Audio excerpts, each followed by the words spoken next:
You're listening to Materials Business, the podcast where engineering, leadership, and innovation meet diversity and inclusion. Hosted by Monica Hernandez, engineer, entrepreneur, and industry advocate. When we embrace different perspectives, we create stronger industries, smarter solutions, and lasting impact. Now, let's dive in. Good morning, good afternoon, or good evening, depending on when are you watching us. And thank you for being part of the material business community. My name is Monica Hernandez, and I have a very special guest, Amy Lenius. Thank you so much for being with us today. Oh, thank you so much for having me. I'm really looking forward to this.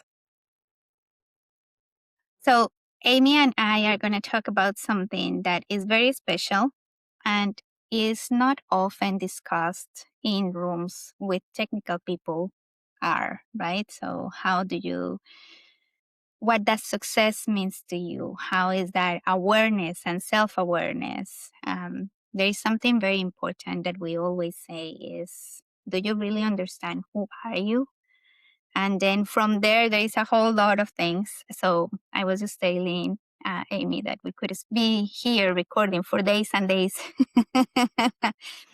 But we're going to use this time to go deep into that and then look into some of those very unique things that we have both experienced. And then you guys are going to get that piece of our lived experience, let's say it like that.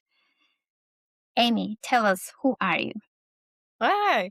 So, like you said, my name is Amy Lenius. I am currently with a company called Next Level University, and I say currently, not that it's I'm going somewhere different in the future. It's my latest and last venture. I deeply believe I have found my home in Next Level University, and it has progressed from a long stem of things that did not make sense coming into this space. I used to be in anatomy and physiology. I used to speak into natural wellness spaces, and now I'm a personal development and success coach. So it seems like there's a bit of a gap, but in reality, I'm in a space that has celebrated and supported me bringing all of my stuff that I did before this, whether it be public speaking on women's health or teaching women about their bodies and cyclical nature, to stress reduction, and then even anatomy and physiology and things like that, into a space where I feel like that's a part of what I can offer now.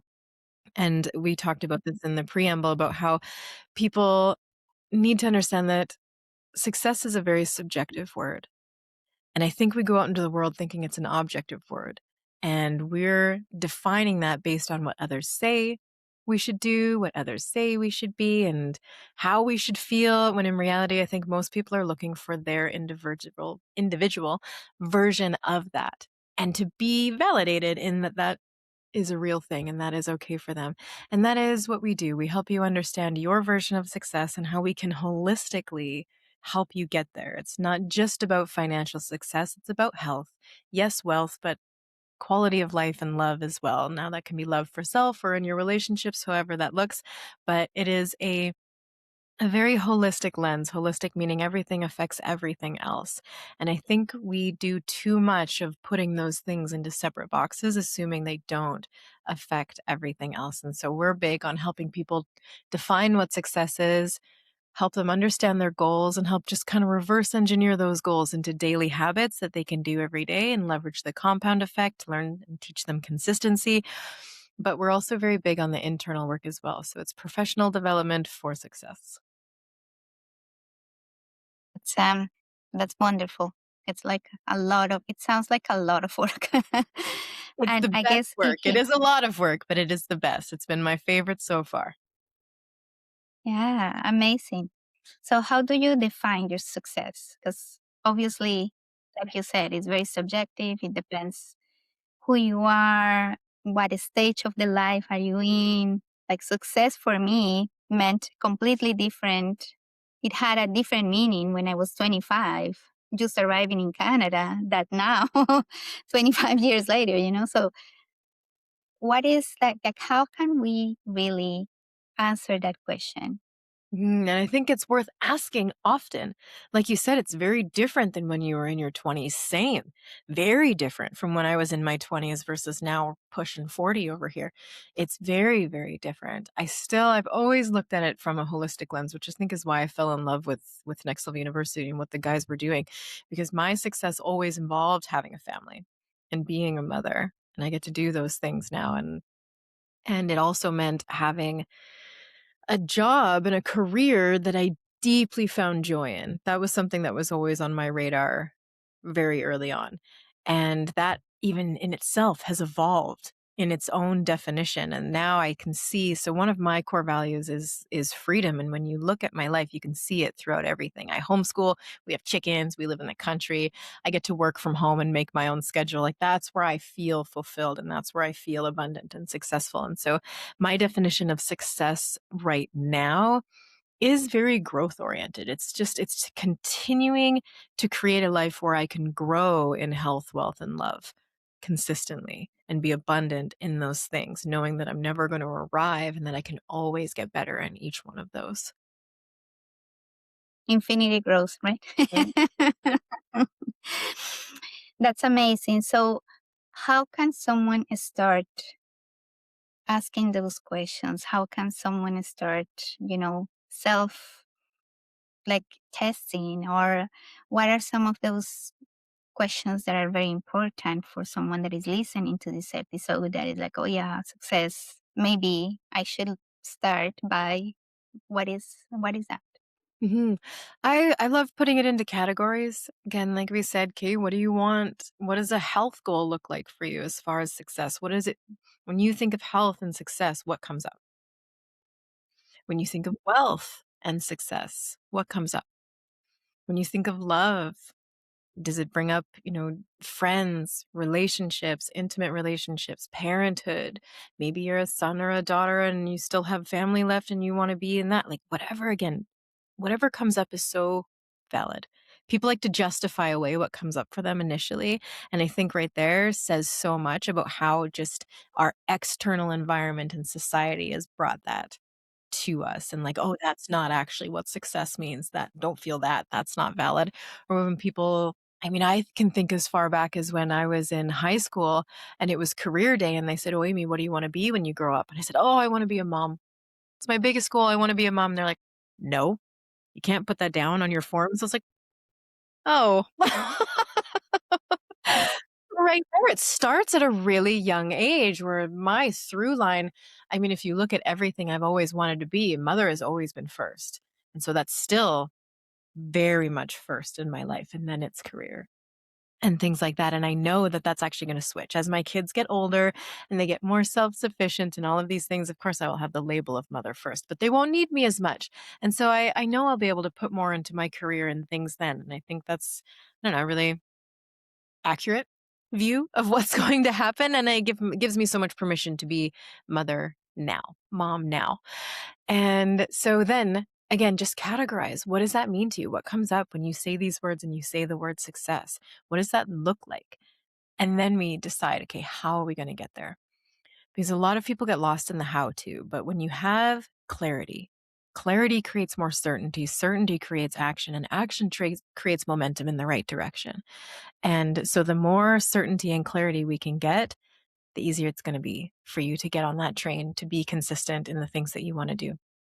And so give yourself so much permission and validation in what comes up without the justifications, without that kind of shoulding all over yourself. Oh, it shouldn't be that. It should be this. No, what are you actually feeling? Give yourself so much permission there and just start categorizing it. And then, I mean, you can even get in as deep as what kind of emotions do you want to experience more often? And how can we do those every day? And what does that come up with? And what does that build into success over time? When you break it down to the day to day, I think there's something really special in that because you get to check the box every day. You get to feel like you're moving the needle every day, and you get to leverage that universal law of the compound effect. And that's something really special too. And so we're always breaking it down into something that's really, really sustainable that you can do every day when it comes to your success. But the goals are really, really important. It's so weird to hear that come out of my mouth still because I wasn't super into clear, concise goals, and I wasn't really excited about habit tracking and things every day. I think that's more of like a masculine natural tendency there. And what's really beautiful is when you can partner the two, right? The yin and the yang, the masculine and the feminine. And to be able to see now after years of this work what habit tracking really does and what having goals really does is so different than how I felt about it initially. Because right now, it gives you, like I said, so much clarity, but it creates the lens of ease in yes or no. If you have clear goals and if you have your version of success and the goals that are going to get you there and the habits that are going to build into that, it's so much easier to say yes or no to all the persons, places, things, ideas, beliefs, because they're either for the goal or against the goal. And it just gives you so much clarity. And I love that. And that's so, like you're talking, and then I am thinking on the corporate side, engineers, we all, or project managers, we all have, the goals, the KPIs for the project. Is that going to be on time, on budget? Where can we, and that is exactly how we get a project to success, is measuring the big task, breaking it into smaller subtasks, and then seeing who needs help, how can we make it together to that common goal. So we get the project completed on time, on budget, blah, blah. And it's interesting because a lot of discussions that I have, this is very clear on our professional life, but it's very unclear in our personal lives as technical people. Mhm. Which is really fascinating because all of this, all the back end, the entirety of how Next Level University is run and built and all of our Google spreadsheets and all of the things is created by an engineer. So Alan Lazarus, he is a computer engineer, business major, just very analytical numbers man genius. And he has learned to transcode that into not just, like you said, the business world and financial success. He's this high level business coach. What he can do for people's businesses is amazing because he can think this way and transcode it into day to day life for people. But that's what he's done. He's turned his entire engineer brain into this personal development and success company. And it's been wild behind the scenes to watch this man work and create something that is so analytical and bring it into something that is so, I don't know, personal for the day to day for anyone on any kind of success journey. When we're teaching fundamental success principles, he's teaching them to his high level business clients the same as I am teaching them to a mom who's really excited about bringing in $200 to $300 a month to have something for herself, but also still prioritize all of the needs that she wants in her day, or the wants and the things.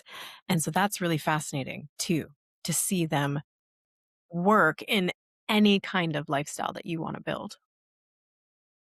That's interesting because, like you said at the beginning, we tend to divide and think like, like, for example, in the doctor side, it's like the doctor for the eyes, the doctor for the hand, the doctor for the, I don't know, the lungs.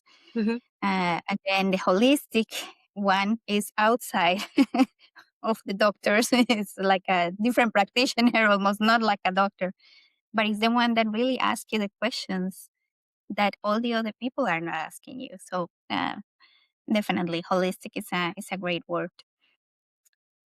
Can you tell us a story on how did you end up doing this and falling in love and then doing it with so much passion? Well, actually, it's exactly what you said. It was actually from being sick. It was from being sick and being in a system that kept me in this box of, okay, this is the only part of you we're going to look at and talk about. And as I started getting my own education in anatomy and physiology, and as I started kind of branching out of that system of we're just going to look at you piece by piece rather than as a whole being, everything changed. I started becoming the driver and this empowered person in my own healthcare journey rather than a passenger. I started deciding who and what kind of modalities and things worked for me and made sense for me, and get to be curious and double down on the ones that worked and started to let go and decide what didn't work for me. Because that's a journey all on its own, because everything, again, is so subjective when it comes to healthcare. What worked for me might not actually work for you, even if we have the same condition. You get to go on that journey and discover what that means for you. And so it was a lot of that when I started realizing that, oh, okay, based on what I know now about the human body and what this naturopathic doctor is telling me and things, it is about a more holistic approach. Like, they're just trying to talk to me about my uterus, and it's all about so much more. It's about my hormones, it's about my gut health, my liver function, my stress reduction, my sleep. When I started acknowledging all of those and how they go together, and then after I started to feel a lot better supporting those systems, bringing in the external environment. How is my external environment keeping me sick?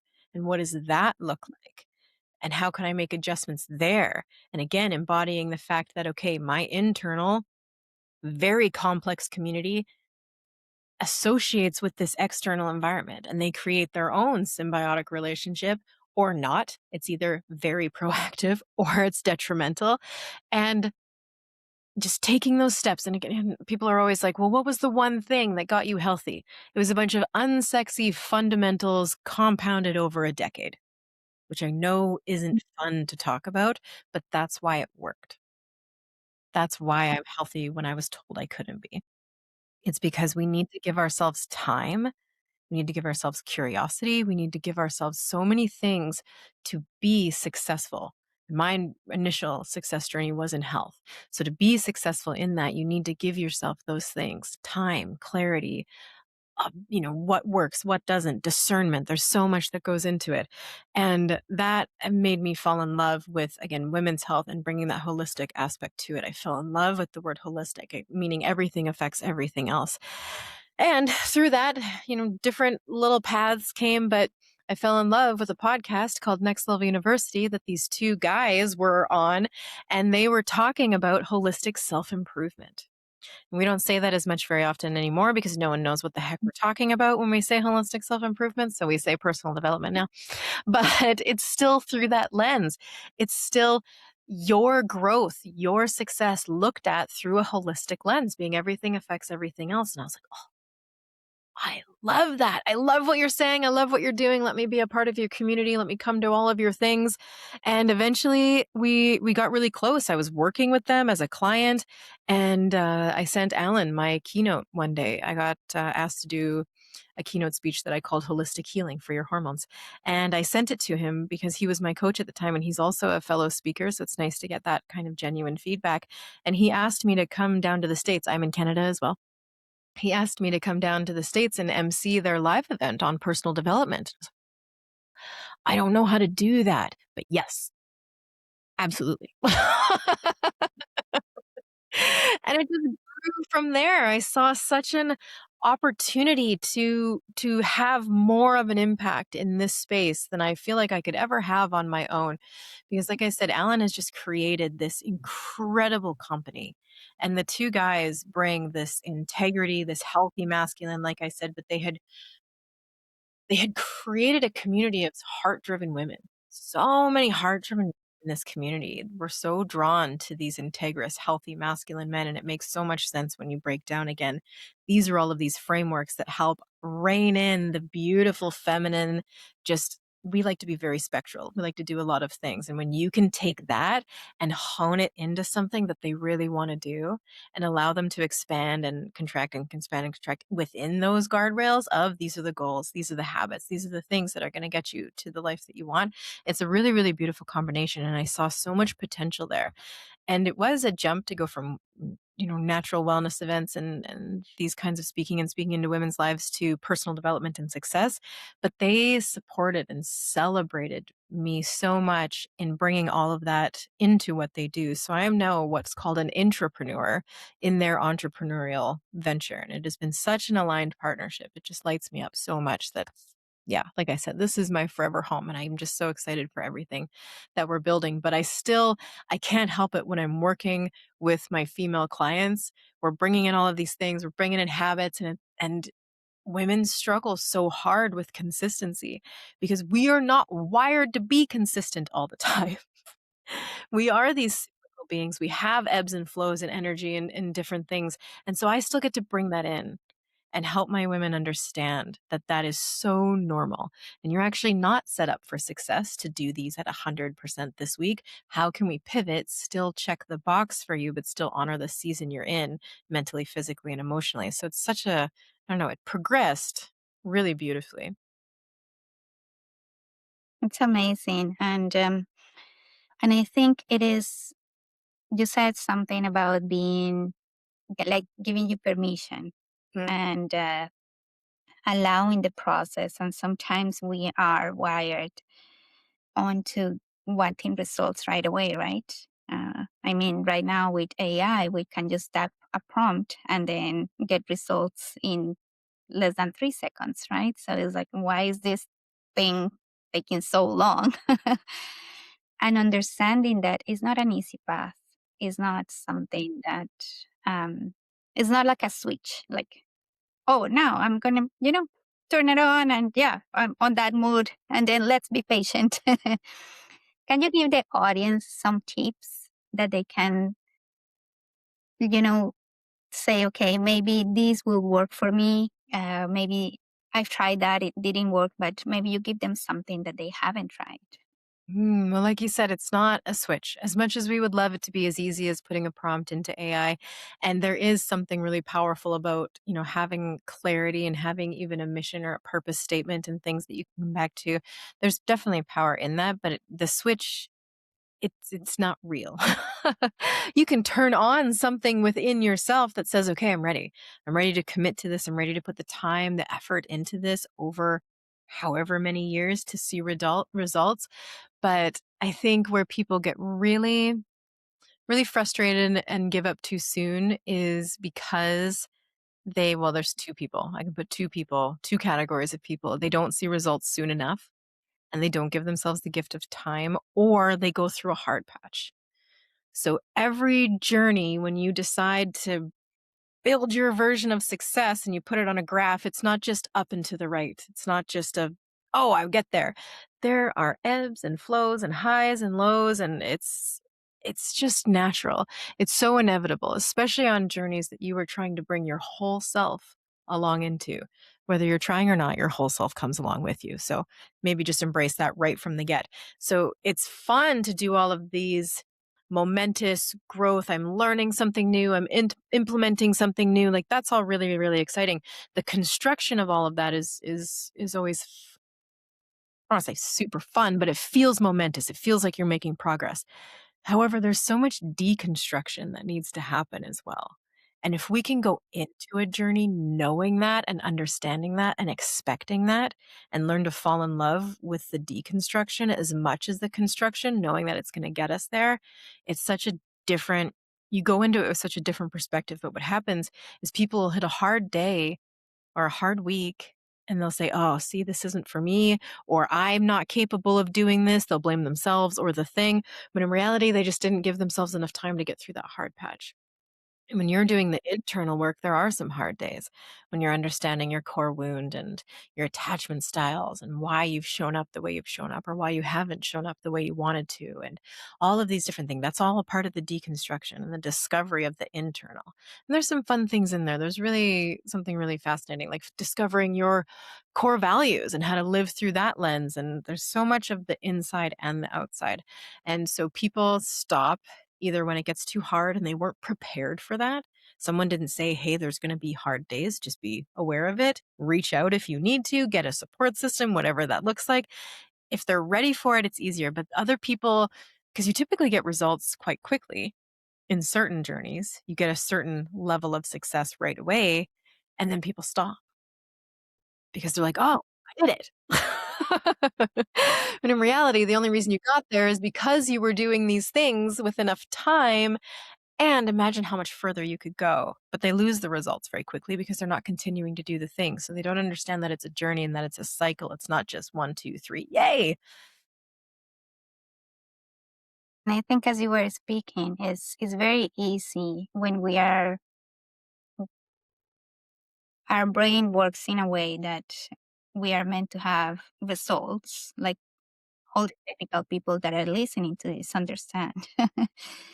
They are measured on results. They put themselves on a results path. Um, that looking at it from the lens of how can I just embrace the journey feels unnatural. And it is, and we have heard that before. It's like since ever. Yes. I remember that embrace the journey. The journey is the path. Blah blah blah, and getting into like changing that, like the result is what, and I think that is how that those two are mismatched, especially in our community, because we are driven by results. Yeah. And that is the environment that you were mentioning before. Mhm. And so you don't have to change that, right? That's where self Mhm. awareness is a superpower. There are two buckets here again. You're either a results driven person or you're an experience driven person. Know which one that you are and tailor the journey for it. Don't go Mhm. against your natural rhythm. That's where people get stuck And too. If you're yeah. a results driven person, make sure you know the milestones along the way. Know which milestones you are working for towards the like along the way and acknowledge and have a little celebration moment each time you hit that milestone. Especially because it is going to be a journey to maybe the final result that you're looking for. And again, it very much is dependent on the goal and things, but have the little milestones that you know you're working towards along the way so that you see results consciously along the way. So when we're building this path out for people, we need to know that for sure. Are you a results driven person? Or are you experience driven person? Do you have high self belief? Do you have low self belief? Do you have fear of failure or fear of success? Which one is your core wound? Like we, as responsible coaches, it's very, very important that we know who we're speaking to and to find out all of those things through speaking to our client, through having these conversations. So, right there, as a results driven person, we need to make sure that your journey's tailored to that. So, it's not going against your natural rhythm. The second something goes against your natural things, it's not fun. It's like you're trying to row upstream now. Now, there's always moments where it feels like you hit some rapids and things, regardless of what buckets you're in and things. But to go against the natural rhythm, no, what a mistake. You don't need to do that. Accept that about yourself. Those are moments of acceptance. Okay, I accept that I'm a results driven person. How do I tailor the game to that? I'm an experience driven person. So I need to have a good time along the way. I need little fun things and needs to, work well with my life. It has to flow in my day really well. There's certain things that have to happen there. Alan, he's a results driven person. So his day and his things all look different than mine. And that's okay, right? Success being a very subjective thing, being an individual journey, you need to honor the individual. And so the more you know about yourself, the more you can tailor the journey to something that is going to feel more natural for you. Mhm. And thank you for saying that. It was, I wanted to kind of get that answer, right? It's like for the audience to understand that we are not talking about becoming someone that you're not, because that's unnatural. And then naturally you will want to go back to who you were. So understanding that is where understanding who you are becomes very important and part of the journey. And then where do you want to be? Is this version the one that I want to, keep working on, or is there some adjustment to do? This is very interesting. And I guess you have worked with females and males and all along. Do you see anything that particularly is easier for women, for example? We always talk about, oh, this is so much more harder for women. But what is something that is easier for us, for all Oh, the girls that are listening? absolutely. Women just tend to naturally be more emotionally intelligent than men. I'm not saying that that's cut and dry. I'm not super generalizing there, but it's just based on assessment. It is very much women are more just naturally wired to be more emotionally intelligent. And so sometimes when you're working with men, it's very challenging to get into those certain areas where they like to be, okay, here's the tracker, here's the things I want to do, here's the numbers, here's this. And the ladies are fine. Oh, they love going into, okay, this emotion and why is this here? And okay, let's self-worth. There's always uncomfortable moments. My goodness, it's still uncomfortable, but they're able to get into that a little bit easier and they're more accepting of it as well. Yeah. So men have the superpower of being mentally, physically, and emotionally pretty stable every day, which is great. Now, there's always nuances if they're tired, if they're going through something, right? But just biologically, their hormones and their circadian rhythm, their diurnal rhythm, like they're like the sun. They rise and fall every day. It's very much the same. Women are at the disadvantage there where we're more like the moon. We're slightly different every day and very different week to week. And the more, again, that self awareness that we know about that and know what we're primed for each week and what we're not primed for, again, it's just such a more empowered lens to live through. But yeah, I find women are just more naturally more emotionally intelligent. And because men have that very stable cycle, they sometimes are more wired to be consistent easier. Mm. They have the same metric, and weather for us is changing, like you said, every day, right? So Yes. very interesting. And the other thing that I guess you have been working with Alan, who's wired as a engineer, and then Very much so. check boxes and spreadsheets and things like that. And I'm just looking at my background screens, and just before the podcast, I had like four, like the model, the spreadsheet, and the document. Mhm. Um, so, is there something that is like, can we give the audience something, the technical people, something that they can start with when they are looking at all that and they are like, okay, is this the real thing that I want to do for the rest of my life? How can I start looking to things different, knowing that we all have different paths. Success looks different, and then we have many things to heal in different ways depending on our journey.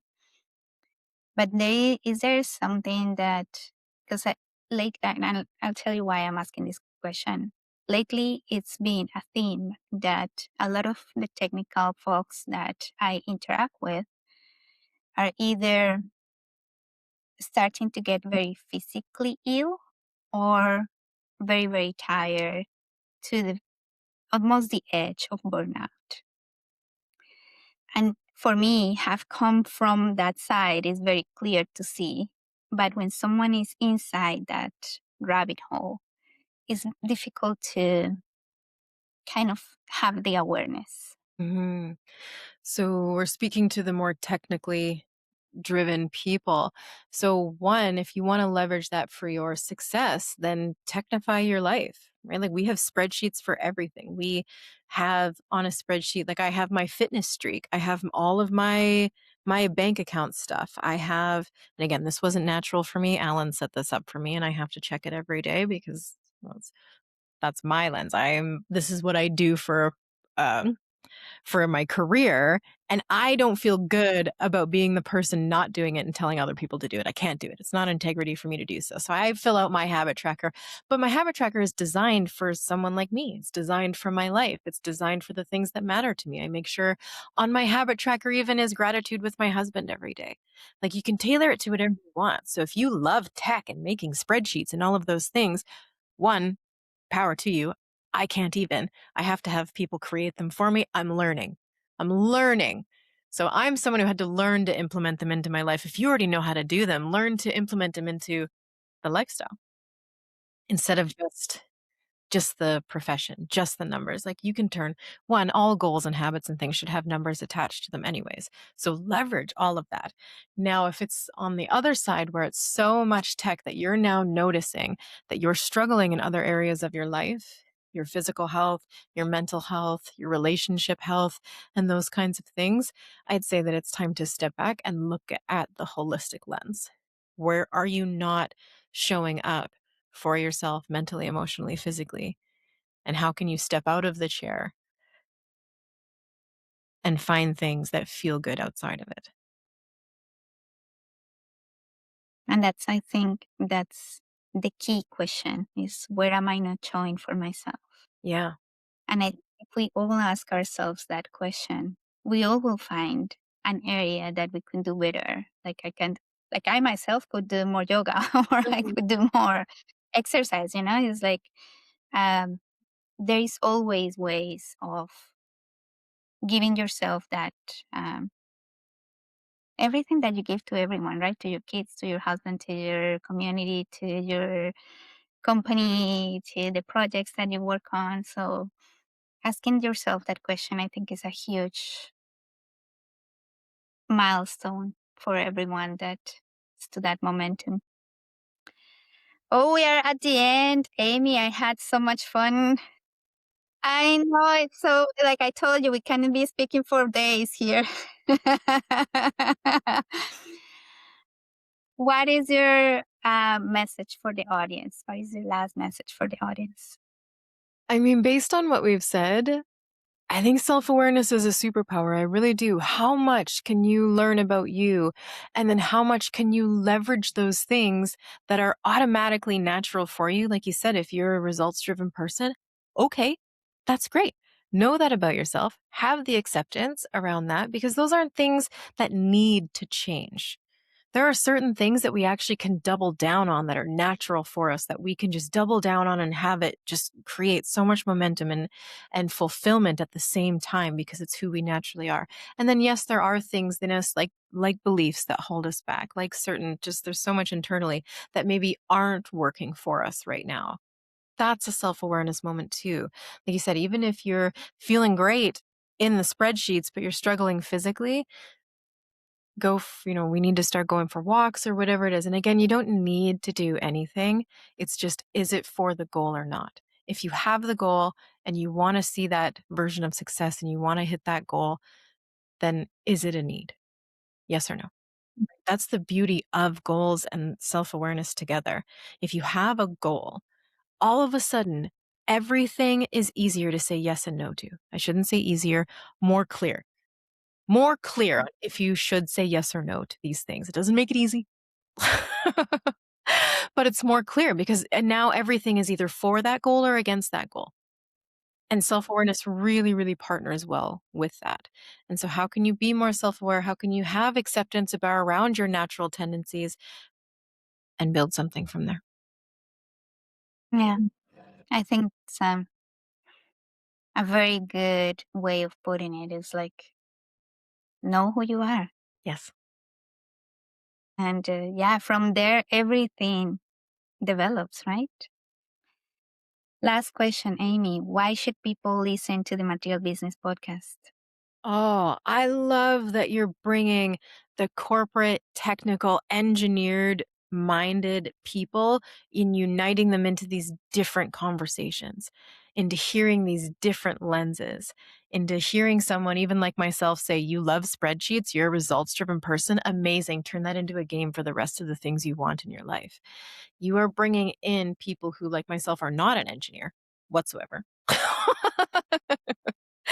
And bringing them into the conversation and creating this different lens that maybe might spark something in someone who is of that mind. Because you guys are such gifts to the world. Engineers are.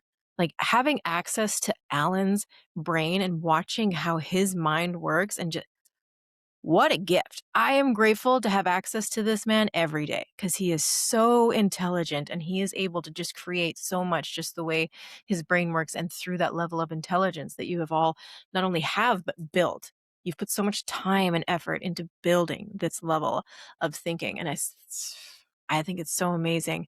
And so, yeah, you bringing in people who are of that mind and helping them see something that might spark something in them to help, again, just a full life, that full success, not just the spreadsheet success, not just the monetary success or career success. How can we honor the full spectrum?